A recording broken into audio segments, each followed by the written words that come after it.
Green peas tomato curry ఎలా చేయడమో నేర్చుకుందామండి. ఇది జ్యూస్గా చేసుకోవచ్చు, లేకపోతే ముద్దగా చేసుకోవచ్చు అండి. ముద్దగా చేసుకునేటప్పుడు పుల్కా, రోటీ, చపాతీస్ మరియు రైస్కి ఉపయోగపడుతుంది. అదే పల్చగా చేసుకుంటే కనుక మనం ఇడ్లీస్ కూడా యూజ్ చేసుకోవచ్చు. దీన్ని ఎలా చేయడమో నేర్చుకుందామండి. గ్రీన్ పీస్ అంటే అవి కాయలు దొరుకుతాయి కదా, వాటిని ఒలిచి పక్కన పెట్టుకుంటాము.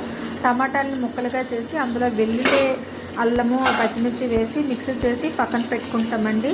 మనము ఒక కళాయిలో కానీ చిన్న పాత్రలో కానీ నూనె వేసి అందులో గ్రీన్ పీ కొద్దిగా ఆవాలు వేసి వేగుతున్నప్పుడు గ్రీన్ పీస్ కూడా అందులో వేసేయాలండి. వేసిన వెంటనే మూత అయితే పెట్టాల్సి ఉంటుంది.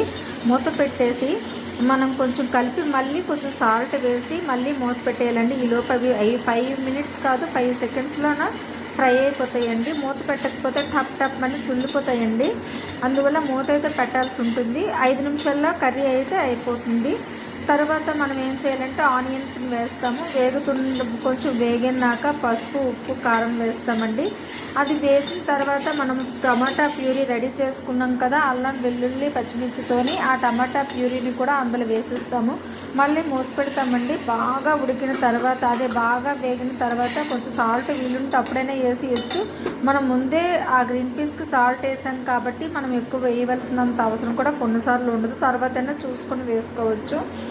మనం మూత పెట్టి అది ఉడుకుతుందా లేదని మనం వచ్చేసి చేస్తాము. అయితే ఈ టమాటా ప్యూరీని మాత్రం బాగా పల్చగా అయితే చేయకూడదండి. ఎందుకంటే బాగా మెత్తగా చేస్తే కనుక, మెత్తగా గ్రైండ్ చేస్తే టేస్ట్ ఉండదు. కచ్చా పచ్చగా గ్రైండ్ చేయాల్సి ఉంటుంది. చూడండి ఎంత బాగా ఉడుకుతుందో. మంచి కలర్ రావాలంటే కనుక నేను ఆల్రెడీ టమాటా కోసం, రసం కోసం ఉంచుకుంటాను కదా, ఆ పౌడర్ని వేసుకుంటాను. నేను ఎప్పుడు ప్రిపేర్ చేసిన పౌడర్ని వేసాను. వేసిన తర్వాత చూడండి ఎంత మంచి కలర్ అయితే వచ్చింది. చాలా బాగుంటుంది, చాలా టేస్టీగా ఉంటుంది. ట్రై చేయండి. నచ్చకపోతే కామెంట్ చేయండి, నచ్చకపోతే వెంటనే కామెంట్ చేయండి.